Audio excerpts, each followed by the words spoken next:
கொள்ளலாம். சங்கீதம்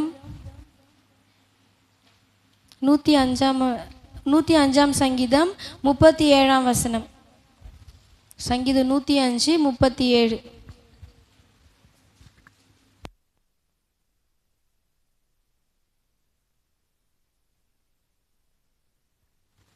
அப்பொழுது அவர்களை வெள்ளியோடும் பொன்னோடும் புறப்பட பண்ணினார். அவர்கள் கோத்திரங்களில் பலவீனப்பட்டவன் ஒருவனும் இருந்தது இல்லை. ஹல்லேலூயா. இந்த வசனத்தை எந்த சுச்சுவேஷனில் எப்படி சொல்கிறாங்கன்னு நம்மளுக்கு நல்லாவே தெரியும். இது மோசே இஸ்ரவேல் ஜனங்கள்லாம் ஆண்டவர் எப்படி வனாந்தரத்துலேருந்து வழி நடத்தி வந்தார் அப்படின்னு சொல்லிட்டு ஃபுல்லாக சொல்லுவார். 10 வாதைகளை கொடுத்து தலைச்சம்பிள்ளை சங்காரம் பண்ணின உடனே பார்வோனோட என்ன பண்ணுவார், பார்வோன் இஸ்ரவேல் ஜனங்கள் எல்லாரையும் அனுப்பி விட்டுருவார். அப்போது அவங்க வரும்பொழுது என்ன பண்ணாங்களாம் அப்படின்னா, ஜனங்கள் பொண்ணோடும் வெள்ளியோடும் வந்தாங்களாம். இன்றைக்கி நம்மளுக்கு முக்கியமான தேவை இந்த உலகத்தில் என்ன, பண தேவை தான். ஆண்டவர் பணம் எல்லா தீமைக்கும் வேர். ஆனால் பணம் எல்லாத்துக்கும் தேவையாகவும் இருக்குது. இன்றைக்கி நம்மளுடைய வாழ்க்கையில் ஆண்டவர் ஒரு அற்புதத்தையும் அதிசயத்தை செய்ய போகிறார். அல்லேலூயா. யாரெல்லாம் விசுவாசிக்கலாம்? மறுபடியும் அல்லேலூயா சொல்லாமா, ஆமேன்னு சொல்லாமா? ஏன்னா இஸ்ரவேல் ஜனங்கள் அடிமைத்தனத்துக்குள்ளே இருந்தாங்க. யோசேப்போட காலத்தில் மொத்தம் 70 பேர் எகிப்துக்கு போகிறாங்க. யோசேப்பினுடைய ஆதரவில் எகிப்துக்கு போகிறாங்க. எகிப்துக்கு போன அந்த 70 பேர் அங்கே ஒரு ஜனக்கூட்டமாக பெருகுறாங்க. யோசேப்பு மரிச்சிடுறாரு. யோசேப்பை அறியாத ஒரு அரசர் அங்கே வர்றதுனால இஸ்ரவேல் ஜனங்களை மிகவும் ஒடுக்குறாங்க. ஒரு சிறையிருப்பு, ஒரு அடிமைத்தனம் அவங்களுக்குள்ளே வந்ததுனால ரொம்ப நொறுக்கப்பட்டோ. அது வாசிக்கலாமா? யாத்திராகமம். அவங்க எவ்வளோ ஒடுக்கப்பட்டாங்க அப்படின்னா, அவங்க உயிரே அவங்களுக்கு கசப்பாக இருந்துச்சான். அவங்க வாழ்கிற அந்த வாழ்க்கையும் அந்த உயிரும் அவங்களுக்கு கசப்பாக இருந்துச்சு அப்படின்னு சொல்லுவாங்க. வாசிக்கலாமே, 14 வாசிக்கலாம். 1 அதிகாரம் 14 சாந்தும் செங்கலும் ஆகிய இவைகளை செய்யும் வேலையினாலும் வயலில் செய்யும் சகலவித வேலையினாலும் அவர்கள் ஜீவனையும் கசப்பாக்கினார்கள். அவர்களை கொண்டு செய்யவித்த மற்ற எல்லா வேலைகளிலும் அவர்களை கொடுமையாய் நடத்தினார்கள். இன்னைக்கு நம்ம கொஞ்சம் வேலை ரொம்ப காலையிலேருந்து கீழே கூட உட்காராம வேலை செஞ்சுட்டே இருந்தோம் அப்படின்னா நம்மளுக்கு கூட ஒரு சோர்வு வரும். இவங்க பாருங்க, இவங்களுக்கு எப்படியாப்பட்ட சோர்வு அப்படின்னா, தங்களுடைய ஜீவனையும் கசப்பா என்றாங்களாம். தன்னுடைய ஜீவனையும் வெறுக்கத்தக்கதா இவங்களுக்கு அந்த சோர்வு அவங்கள கொடுமையாக நடத்துகிறாங்க. அவ்வளோ ஒரு சிறையிருப்பு. தேவனை அறிந்த ஜனங்கள், தேவனை தனக்கு சொந்தமாக, தேவனை தெய்வமாய் தமக்கு சொந்தமாக்கி கொண்ட ஜனங்களுக்கு அவ்வளோ ஒரு சிறையிருப்பு, அவ்வளோ ஒரு கொடுமை அனுபவிக்கிறாங்க. அப்போது அவங்க அந்த அடிமைத்தனத்திலிருந்து, அந்த சிறையிருப்பிலிருந்து அவங்க ஆண்டவர்கிட்ட ஜெபிக்கும் பொழுது அந்த ஜெபத்தை ஆண்டவர் அந்த இடத்துல இருந்து கேட்குறாரு. இன்றைக்கி நம்மளுடைய வாழ்க்கையிலும் அப்படி தான். நம்ம சிறையிருப்பில் இருந்திருக்கலாம். நம்ம சிறையிருப்பில் எப்படியோ ஒரு காலத்தில் சிறையிருப்போடு இருந்திருப்போம். அந்த ஜெபத்தை நம்ம ஏறெடுத்த அந்த ஒரு சின்ன ஜெபம், உண்மையான ஜெபத்தை கூட ஆண்டவர் கேட்டு நம்மளுடைய இக்கட்டெல்லாம் நீங்களாக்கி நம்முடைய சிறையிருப்புகள் இருந்தெல்லாம் ஆண்டவர் நம்மளுக்கு விடுதலை கொடுத்துருக்கிறாரா? ஆமேன். எல்லா விதத்துலேயும் எல்லாமே ஒரு அடிமைத்தனம். இந்த எகிப்துனா அடிமைத்தன வீடாகிய எகிப்து அப்படின்னு சொல்லுவாங்க. அடிமைத்தன வீடு. இந்த அடிமைத்தன வீடாகி எகிப்திலிருந்து ஆண்டவர் எப்படி இஸ்ரவேல் ஜனங்களை வழி நடத்தி வந்தார், எப்படி தன்னுடைய தேசத்துக்கு வழி நடத்தி வந்தார் அப்படின்னு நம்மளுக்கு நல்லாவே தெரியும். ஆனால் இந்த எகிப்திலிருந்து இஸ்ரவேல் ஜனங்களை அழைத்துட்டு வர்றதுக்கு ரொம்ப கஷ்டப்பட்டாங்க. அந்த அடிமைத்தனத்திலிருந்து விடுதலையாக்கி பார்வோன் அப்படின்னா கிரேட் ஹவுஸ். ஆனால் அவன் பேர் மட்டும் தான் பார்வோன், கிரேட் ஹவுஸ், சிறந்த வீடு, மிக அழகான வீடு, அரண்மனை அப்படின்னு அவன் பேர் இருந்தாலும் அது அடிமைத்தனம். பேர் மட்டும். இப்போ இன்னைக்கு கூட எடுத்துக்குங்களேன், உலகத்தில் எத்தனையோ இன்னைக்கு அடிமைத்தனம் அப்படின்னா என்ன அப்படின்னா, அது இல்லாமல் நம்மளால் இருக்க முடியாது. அதுதான் அடிமைத்தனம். இப்போ ஒரு ஃபோனுக்கு அடிமையாக இருக்கான், இவன் ஃபோனுக்கு ரொம்ப அடிமையாக இருக்கான் அப்படின்னா என்ன அர்த்தம் அப்படின்னா, ஃபோன் இல்லாமல் அவனால் இருக்க முடியாது. இவன் ஒருத்த குடி போதைக்கு ரொம்ப அடிமையாக இருக்கான் அப்படின்னா அந்த குடி இல்லாமல் அவனால் இருக்க முடியாது, அது இல்லாமல் உங்களால் இருக்க முடியாது. இப்போ இஸ்ரவேல் ஜனங்கள் அடிமைப்படுத்தப்படுறாங்க, அவங்க அடிமைப்படுத்தப்படுறாங்க, ஒருத்தரால் அவங்க நொறுக்கப்படுறாங்க, அடிமைத்தனத்துக்கு உள்ளாகுறாங்க. அவங்களா போய் அடிமைகளாக வேலை செய்ய விரும்பலை, அவங்க விரும்பாததை ஃபோர்ஸ் பண்ணி அவங்கள அடிமைப்படுத்துகிறாங்க. இந்த அடிமைப்படுத்தி கொண்டிருந்த அந்த பார்வோன் என்ன பண்ணுறாரு அப்படின்னா இஸ்ரவேல் ஜனங்களை போக விட மாட்டுறாரு. அதனால தான் ஆண்டவர் 10 வாதைகளை அங்கே கொடுக்குறாரு.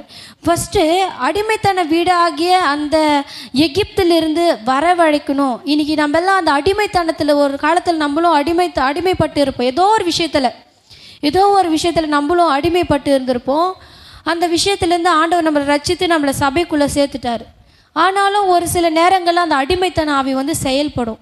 இங்கே பாருங்கள், பார்வோன் வந்து தன் இருதயத்தை கடினப்படுத்துகிறோன்னே ஆண்டவர் போய் மோசேயை கூப்பிட்டு சொல்கிறாரு, நீ போய் பார்வோன் கிட்ட பேசு, என் ஜனங்களை போக விடு அப்படின்னு சொல்கிறப்ப பார்வனோட இருதயம் கடினப்படுத்துகிறாரு, ஆண்டவர் தான் கடினப்படுத்துகிறாரு. அப்போ பார்வன் வந்து ஒரு டெக்னிக்கான ஒரு 4 விஷயங்களை வந்து அங்கே உபயோகப்படுத்துவான். இந்த 4 விஷயங்களும் இன்றைக்கும் இன்றைக்கும் அந்த சத்துரு என்ன பண்ணுறாங்கன்னா நம்ம குடும்பங்கள்லையும் சரி நம்மளுடைய தனிப்பட்ட ரீதியான வாழ்க்கையிலும் சரி இந்த 4 விஷயங்களை நம்மளுக்கு வந்து ஒரு சாய்ஸாக கொடுத்துட்டே இருக்கிறான். இந்த 4 சாய்ஸை வந்து 4 இடத்துல வந்து பார்வன் வந்து பயன்படுத்துவான். எடுத்து வாசிக்கலாம். யாத்திராகமம் 8ஆம் அதிகாரம் 25ஆம் வசனம் வாசிக்கலாம். யாத்திராகமம் 8:25. அப்பொழுது பார்வோன் மோசேயையும் ஆரோனையும் அழைப்பித்து, நீங்கள் போய் உங்கள் தேவனுக்கு தேசத்தினால்தானே பலியிடுங்கள் என்றான். இங்கே போய் கேட்குறாங்க, ஏன் ஜனங்களை போக விடு, தேவனுக்கு ஆராதனை செய்யணும், வனாந்தரத்தில் போய் தேவனை காட்டுற இடத்துல போய் அவர் பலி செலுத்தி அவர் ஆராதனை செய்யணும், நீ ஜனங்களை போக விடு அப்படின்னு சொல்லிட்டு மோசேயும் ஆரோனும் போய் பார்வன் சமூகத்தில் நிற்கிறாங்க. எத்தனாவது வாதை இல்லை, 4ஆவது வாதை. அந்த வண்டு வாதை வந்த உடனே பார்வன் கூப்பிட்டு சொல்கிறாரு, நீ பலியிடு போயிட்டு, ஆனால் ஏன் இந்த தேசத்தில் பலியிடு, எகிப்தில் நீ பலியிடு அப்படின்னு சொல்லிட்டு சொல்கிறார். ஃபஸ்ட்டு வந்து இங்கேயே பலியிடுங்கள். பார்வன் சொல்கிற வார்த்தை என்னென்னா இங்கேயே பலியிடு. அதுக்கு கீழே மோசே என்ன சொல்கிறாரு பாருங்களேன், 26. அதற்கு மோசே, அப்படி செய்யத்தகாது, எங்கள் தேவனாகிய கர்த்தருக்கு நாங்கள் எகிப்தியருடைய அருவருப்பை பலியிடுகிறதாயிருக்குமே, எகிப்தியருடைய அருவருப்பை நாங்கள் அவர்கள் கண்கள் முன்பாக பலியிட்டால் எங்களை கல்லெறிவார்கள் அல்லவா. எகிப்தின் அருவருப்பில் பலியிட சொல்கிறார். இன்னைக்கு கூட நம்ம அப்படிதான் ஆண்டவருக்கு ஆராதனை செய்கிறோம், நம்மளுடைய வீடுகளில் ஆண்டவரை நல்லா சத்தமாக துதிக்கிறோம், நம்மளோட வீடுகளில் அனுதினமும் குடும்ப ஜெபம் பண்ணுறோம். ஆனாலும் அந்த அருவருப்புகளோடு நம்ம செஞ்சோம் அப்படின்னா கல்லறிவார்கள். அந்த இனி கூட அடிமைத்தனத்திலிருந்து வெளிவராதபடிக்கு, முழுமையாக ஆண்டவர் சமூகத்தில் நம்மளை ஒப்புக்கூடாதபடிக்கு, முழுமையாக ஆண்டவரோடு நம்ம சேராதபடிக்கு பார்வோன் சொல்கிற முதல் தந்திரமான வார்த்தை என்ன அப்படின்னா இங்கேயே பலியிடு. அந்த அருவருப்புக்குள்ளேவே இரு. அருவருப்புன்னு அவங்க எதை சொல்கிறேன்னா விக்கிரக ஆராதனை ஆண்டவர் பார்வைக்கு மிகவும் அருவருப்பு. நிறைய வசனங்கள்லாம் பார்க்கலாம், உபாகமெல்லாம் நிறைய வசனங்கள்லாம் இருக்குது. விக்கிரக ஆராதனை அவர் அடியோடு வெறுக்கிறார். ஒருவன் விக்கிரக ஆராதனை பண்ணால் அவன் சமூகத்தில் இருக்கவே கூடாது அப்படின்னு. விக்கிரக ஆராதனை என்ன நம்மளுக்கு நல்லாவே தெரியும். தேவன் இல்லாத சந்தோஷம் எல்லாமே, தேவன் இல்லாதது எல்லாமே விக்கிரகங்கள் அப்படின்னு நம்மளுக்கு நல்லா தெரியும். இன்றைக்கி நம்மளுடைய வீடுகளில் துதியின் சத்தமோ இருக்குது, சபிக்கிற சபித்தலும் ஒரே வாயில் வருது. இது பார்வோன் நமக்கு இடுகிற முதல் தந்திரமான விஷயம் அப்படின்னா அருவருப்பிலே இருக்க சொல்லுவான். அருவருப்பிலே இருந்து கத்துற துதி. அப்போ எப்படி அந்த ஜபத்தை ஆண்டவர் கேட்பாரு, அந்த பலியிடுதலை எப்படி அவர் அங்கீகரிப்பார்? அருவருப்போட நான் எப்படி என் தேவனுக்கு அவர் கண்களுக்கு முன்பாக பலியிட்டா அது வந்து ஜனங்கள் எல்லாரும் கல்லறிவாங்க. அது கல்லறியப்பட வேண்டும். அருவருப்புகளை செய்கிற ஒவ்வொருத்தரும் கல்லறியப்பட வேண்டும் என்பது இஸ்ரவேலுடைய பிரமாணம். இங்கே பார்வன் சொல்கிறேன், இங்கேயே அருவருப்புக்குள்ளே இரு. ஆனால் அருவருப்போடு ஜபிக்கிற ஜபம் எப்படி ஆண்டவர் சமூகத்தில் தூபமாக போவோம் சொல்லுங்கள்? நம்மளுடைய வீடுகளிலும் சரி, நம்ம தனிப்பட்ட ரீதியிலும் சரி, முதலாவது ஆண்டவர் சமூகத்தில் உட்காந்து நம்மளை சுத்திகரித்து அந்த அருவருப்புகளெல்லாம் வெளியேறப்பட்டு நல்லா சுத்த இருதயத்தோடு ஆண்டவர் சமூகத்தில் ஜபிச்சு அதனால் அந்த ஆண்டவர் நம்மளுடைய ஜபத்தை கேட்பார், அந்த அடிமைத்தனத்திலிருந்து விடுதலை தருவார். இங்கே பார்வன் சொல்கிற முதல் தந்திரமான விஷயம் இங்கேயே பலியிடு. அருவருப்போடு இரு, அருவருப்போடு நீ ஆண்டவரை சேவி, அருவருப்போடு நீ ஆண்டவருக்கு பலி கொடு அப்படின்னு சொல்கிறான். ரெண்டாவது ஒரு காரியத்தை சொல்லுவான், 8ஆம் அதிகாரம் 28ஆம் வசனம். அப்பொழுது பார்வோன், நீங்கள் உங்கள் தேவனாகிய கர்த்தருக்கு வனாந்திரத்தில் பலியிடும்படிக்கு நான் உங்களை போக விடுவேன், ஆனாலும் நீங்கள் அதிக தூரமாய் போக வேண்டாம், எனக்காக வேண்டுதல் செய்யுங்கள் என்றான். பாருங்க, இந்த வண்டு நிறைய வந்ததுனால சொல்றாரு, எனக்காக வேண்டுதல் செய்யன்னு சொல்றாரு. ரெண்டாவது அவர் என்ன சொல்றாரு அப்படின்னா, அதிக தூரம் போகாத. இன்னைக்கு எடுத்துங்க, ஒரு 2 ஸ்டெப்பு முன்னாடி போகிறோம், நாளைக்கே பார்க்குறோம் இன்றைக்கி தான் ஆண்டவரோடு ஒரு 2 மணி நேரம் ஜெபிக்கணும் ஏசப்பா, உங்கள் சமூகத்தில் உண்மையாக ஜெபிக்கணும் ஏசப்பான்னு சொல்லிட்டு உட்காந்து ஜெபிச்சிருப்போம். ஏதாவது ஒரு சோதனையான காரியங்கள் வரும்போது, இல்லை நான் ஏசப்பாவோட பொண்ணு, இல்லை நான் ரட்சிக்கப்பட்டவன், நான் ஒரு கிறிஸ்தவ, இதெல்லாம் நான் செய்ய மாட்டேன் அப்படி சொல்லிட்டு ஆண்டவர் சமூகத்தை ஒரு 2 ஸ்டெப்பு முன்னாடி போயிருப்போம். நாளைக்கே பார்க்குறோம் ஏதோ ஒரு விஷயம் நம்மளுக்கே மனசாட்சிக்கே தெரிந்து அப்படியே சோர்ந்து உட்காந்துருவோம். பார்வோனுடைய 2வது திட்டம் என்ன அப்படின்னா, அதிக தூரம் போகாத. நீ அதிக தூரம் போயிட்ட அப்படின்னா நம்ம அதிக தூரம் அவரோட பிரயாணம் பண்ணோம் அப்படின்னா அவரோட நம்ம சேர்ந்துருவோம்ல, அவரை நம்ம பார்த்துருவோம்ல, அவரோட நம்ம ஒன்றாகிடுவோம்ல. அதனால பார்வோனுடைய திட்டம் என்ன அப்படின்னா, அதிக தூரம் போகாத, அதிக தூரமாக நீ ஆண்டவரோட பழகாத, அதிக நேரம் ஜெபம் பண்ணாத, அதிக நேரம் வேதம் வாசிக்காத. நம்மளுக்கு காட்டின அந்த ஓட்டத்தில் பவுல் சொல்கிறாரு, எனக்கு நியமித்த ஓட்டத்தில் நான் ஓடினேன், பந்தய போரில் பிடித்து கொள்வதற்காக நான் ஓடினேன், பொறுமையோடு ஓடினார் அவரெல்லாம். ஆனால் இங்கே என்ன சொல்கிறாருன்னா, பார்வன் அதிக தூரம் போகாத. இந்த தந்திரமான காரியம் 2வது என்ன அப்படின்னா, அதிக தூரம் போகாத. இந்த அடிமைத்தனத்திலேருந்து அதிக தூரம் போகாத, இந்த அடிமைத்தனத்தை விட்டு ரொம்ப தூரம் போகாத அப்படின்னு சொல்லிட்டு பார்வன் 2வது அங்கே ஒரு தந்திரமான விஷயங்களை அவங்க பேசுகிறான். இன்றைக்கி யோசிச்சு பாருங்கள், இன்றைக்கி நம்ம ஆண்டவரோடு எவ்வளோ தூரம் போயிருக்கிறோம். நம்ம 2 ஸ்டெப்பு ஆண்டவரே, நிருபங்களை சொல்லுவாங்க, நான் விரும்பினதை செய்யாமல் நான் விரும்பாததை பாவத்தையே செய்கிறேன் அப்படின்னு சொல்லிட்டு அவ்வளோ பெரிய பரிசுத்தவான் பவுல் சொல்கிறாரு. அப்போஸ்தலனாகிய பவுல் சொல்ல, நான் விரும்புகிறத செய்யாமல் நான் விரும்பாத பாவத்தையே செய்கிறேன். எல்லாருடைய வாழ்க்கையிலும் ஒரு விழுகையோ ஒரு விழுகையான சம்பவமோ ஆண்டவரை துக்கப்படுத்துகிற மாதிரி நம்ம செய்வோம் தான். ஆனாலும் எழுந்து அப்படியே சோர்ந்து உட்கார்ந்து பின்னாடி நடக்காமல் நம்ம முன்னாடி நடக்கணும். பின்னாடி நடந்தோம் அப்படின்னா அப்படியே பின்னாடியே அந்த அடிமைத்தனத்துக்குள்ளே போயிடுவோம். ஒரு ஸ்டெப்பு பின்னாடி கால் வச்சோம் அப்படின்னா அப்படியே கால் வச்சு அடிமைத்தனம் மறுபடியும் எகிப்துக்கு போயிடுவோம். ஆனால் ஆண்டவர் சொல்ல, முன்னாடி நட, அதிக தூரம். ஆண்டவர் சொல்ல, நீ இப்போ மலையேறுகிற அனுபவத்தை ஆண்டவர் நம்மக்கிட்ட எதிர்பார்க்குறாரு. ஆனால் பார்வன் என்ன சொல்கிறாருன்னா, அதிக தூரம் போவாத அப்படின்னு நம்மளை தட்டி வைக்கிறான். இன்றைக்கி நம்மளுடைய ஆவிக்குரிய வாழ்க்கை நல்லா யோசிச்சு பாருங்கள். 3வதாக ஒரு காரியத்தை சொல்கிறான். 10ஆம் அதிகாரம், யாத்திராகமம் 10ஆம் அதிகாரம்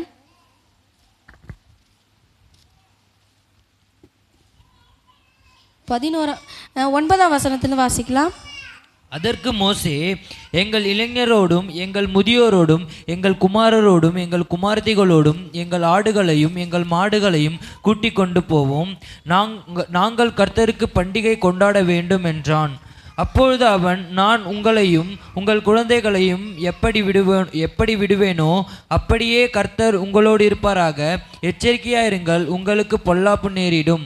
அப்படி வேண்டாம், புருஷராகிய நீங்கள் போய் கர்த்தருக்கு ஆராதனை செய்யுங்கள், இதுதானே நீங்கள் விரும்பி கேட்டது என்று சொன்னான்.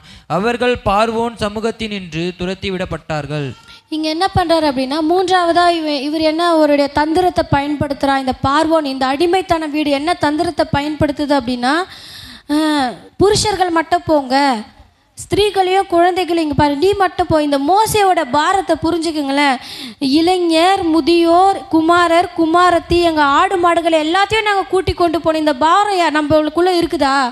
இந்த பாரம் நமக்குள்ளே இருக்குதா? நம்ம குடும்பத்தில் எத்தனையோ பேர் இன்னும் ஆண்டவரை அறியாமல் அடிமைத்தனத்துக்குள்ளே இருக்கிறாங்க. ஆனால் இந்த மோசேன்ற ரட்சகன் என்ன போய் கேட்குறாரு அப்படின்னா, நமக்காக அவர் போராட, தன்னுடைய ஜனத்துக்காக போய் நிற்கிறாரு. இந்த அடிமைத்தனத்தோடு போய் போராடுறாரு.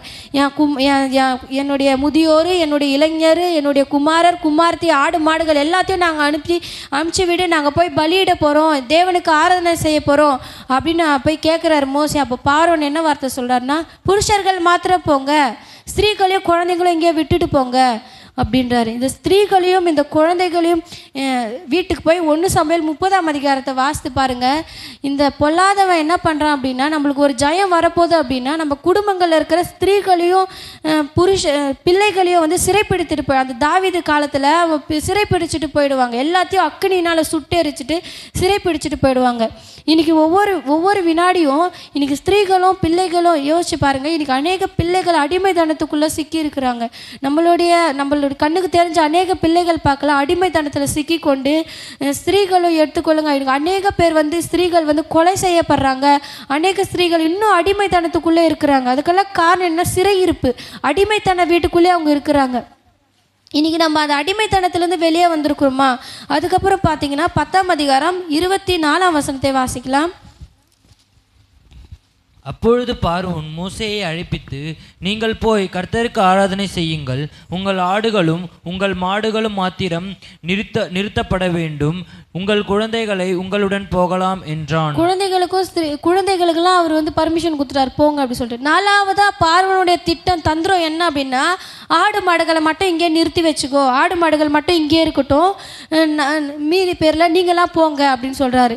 சரி, ஆண்டவர் பலி செலுத்துறதுக்கு ஆடு மாடு இல்லாமல் எப்படி பலி செலுத்துவாங்க? ஆடு மாடுகள் வச்சு தானே பலி செலுத்துவாங்க. இங்கே சொல்கிறாரு, சங்கீதம் 51:17 சொல்கிறாரு. அந்த சங்கீதம் 51:17 வாசிக்கலாமே. சங்கீதம் 51:17.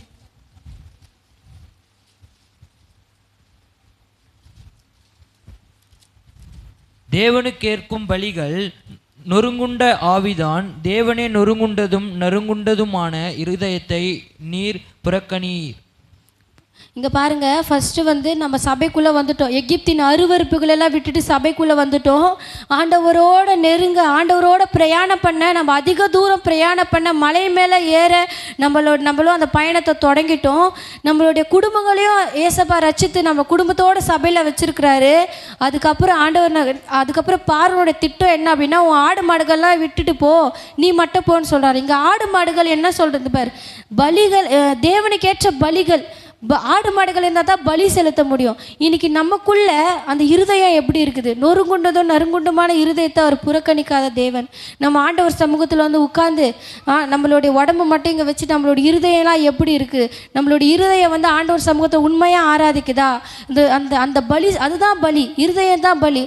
அன்றைக்கி இஸ்ரவேல் ஜனங்களை ஆடு மாடுகளை பலி செலுத்தினாங்க. ஆனால் இன்றைக்கி ஆண்டவர் ஜீவ பலியாய் நம்மளை ஒப்பு கொடுக்கறது. பார்வன் என்ன சொல்லுவார்னா, நீ மனுஷங்களாம் போங்க, ஆனால் உன்னுடைய பலி மட்டும் எனக்கு கொடுத்துரு. இன்றைக்கி அநேக பேர் அப்படி தான், பலி மட்டும் அடிமைத்தனத்துக்கு செலுத்துகிறோம். சபைக்குள்ளே கூட அடிமைத்தனத்தை யோசிச்சுட்டு இருதயத்தை அடிமைத்தனத்துக்கு மேலே செலுத்துகிறோம். ஆனால் ஆண்டவர் என்ன சொல்கிறேன்னா, உன் இருதயத்தை, நிறைய வசனம் ஆண்டவர் சொல்லுவார், உன் இருதயத்தை எனக்கு தா. உன் இருதயம், ஒரு அம்மாவுடைய வயிற்றில் ஃபஸ்ட்டு ஒரு குழந்தைக்கு உருவாகிற உறுப்பு என்ன அப்படின்னா ஒரு இதயம். இதயம் தான் ஃபஸ்ட்டு ஒரு ஆண்டவர் ஃபஸ்ட்டு பார்க்குற ஒரு விஷயம், ஒரு தாயின் கருவில் பார்க்குற விஷயம் என்னென்னா இருதயம். அந்த இருதயத்துக்கு தான் அவர் ஆண்டவரை மறுபடியும் இருதயத்தை பற்றியே பேசுவார். அந்த இருதயத்தில் அவர் இருக்கணும்னு வாஞ்சிக்கிறார். அந்த இருதயத்தை ஜீவபலியாய் அவருக்கு ஒப்பு கொடுக்கணும்னு அவர் விரும்புகிறார். அதே மாதிரி பாருங்கள், அம்மாவுடைய வயிற்றில் ஒரு குழந்தைக்கு கடைசியாக உருவாகிற உறுப்பு அப்படி என்ன அப்படின்னா அந்த நுரையீரல், லங்ஸு. கடைசி மூச்சு வரைக்கும் நம்ம ஆண்டவருக்காக ஜீவிக்கணும், கடைசி வரைக்கும் நம்ம ஆண்டவரோடு இருக்கணும், அந்த இருதயத்தை அவருக்கு ஜீவ பலியாக ஒப்பு கொடுக்கணுன்றதுக்காக அவர் இருதயத்தை மறுபடியும் கேட்குறாரு. ஆனால் நம்ம என்ன பண்ணுறோம்? பார்வனுடைய திட்டம் என்ன அப்படின்னா, இருதயம் பலியெல்லாம் அடிமைத்தனத்துக்குள்ளே இருக்கணும், நீங்கள் மட்டும் போங்க அப்படின்னு சொல்லிட்டு பார்வனை பேசுவான். ஆனால் ஆண்டவர் கேட்குறாரு, என் மகனே, என் மகளே, உன் இருதயத்தை எனக்கு தா. அவர் அப்பத்துலேருந்து கேட்குற விஷயம் என்னன்னா, உன் இருதயத்தை எனக்கு தா. இன்றைக்கி நம்ம இருதயத்தை ஆண்டவர்கிட்ட தரோமா? நம்ம குடும்பங்களை இந்த சிறையிருப்பிலேருந்து மீட்கிறோமா? ஒரு மோசையை போல நம்ம நிற்கிறோமா ஆண்டவர் சமூகத்தில்? மோசை இங்கேயோ போய் சண்டை போடுவார், ஆண்டவர்கிட்டே போய் கையெழுத்து கேட்பார். இங்கேயோ பார்வன் ஆண்டவர்கிட்ட கேட்டு அந்த வார்த்தைகள்லாம் போய் பார்வன் கிட்ட சொல்லுவார். அந்த இருதயம் நமக்குள்ளே இருக்குதா? தன்னுடைய குடும்பங்களை ரட்சித்து கொள்கிற இருதயம் இருக்குதா? ஆண்டவரோட பிரயாணம் பண்ண தொடங்கிட்டோமா? அருவறுப்புகளிலிருந்து வெளியே வந்துட்டோமா? யோசிச்சு பாருங்கள். இந்த 4 விஷயங்களும் பார்வனும் பிசாசானவனும் நம்மளுக்கு தந்திரமாய் செயல்படுறாங்க. ஆனால் ஆண்டவர் இவள் எல்லாவற்றையும் கடந்து இஸ்ரவேல் ஜனங்களை ஆண்டவர் வழிநடத்தும் போது கொள்ளையிட சொல்வார். போ, எகிப்தை கொள்ளையிட்டுட்டு வா, போய் உன்னை அடிமைத்தனப்படுத்தின, உன்னை சிறையாக்கின, உன்னை ஒடுக்கின எகிப்தை நீ போய் கொள்ளையிட்டுட்டு வா, போய் கேளு, உன்னை யாரெல்லாம் அடிமைப்படுத்தினாங்களோ அவங்க போய் பொண்ணும் வெள்ளியும் கேளு அப்படின்னு சொல்லிட்டு ஆண்டவர் சொல்லுவார். அவங்க போகும்போது ஒரு பெரிய கொள்ளையோடு போவாங்க. வெறுமையாக போகல, மாவு பிசைஞ்ச மாவு புளிக்கிறதுக்கு முன்னாடி அவங்களாம் துணியில் கட்டி கிளம்பிட்டாங்க. சந்தோஷமாக கிளம்புனாங்க. குடும்பமாய் ஒருத்தரும் தவறு இல்லாமல் குடும்பம் அது மாத்திரம் இல்லை, அங்கே இருக்கிற அநேக ஜனங்களும் இஸ்ரேல் ஜனங்களோடு கலந்து கொண்டு குடும்பமாய் போனாங்க. இன்றைக்கி நம்மளுடைய குடும்பமாய் ஆண்டவர் சமூகத்தில் வரணும் அப்படின்னா நம்ம போராடணும். ஆண்டவர் சமூகத்தில் போய் நீ ஏசப்பா என் ஜனங்களை தொடுங்க, என் குடும்பத்தை ரட்சித்து கொள்ளுங்க, அவர்கிட்டயே போய் நிற்கணும். அவங்ககிட்டயே போய் சுவிசேஷங்களை சொல்லி நம்ம குடும்பங்களை ஆயத்தப்படுத்தணும்.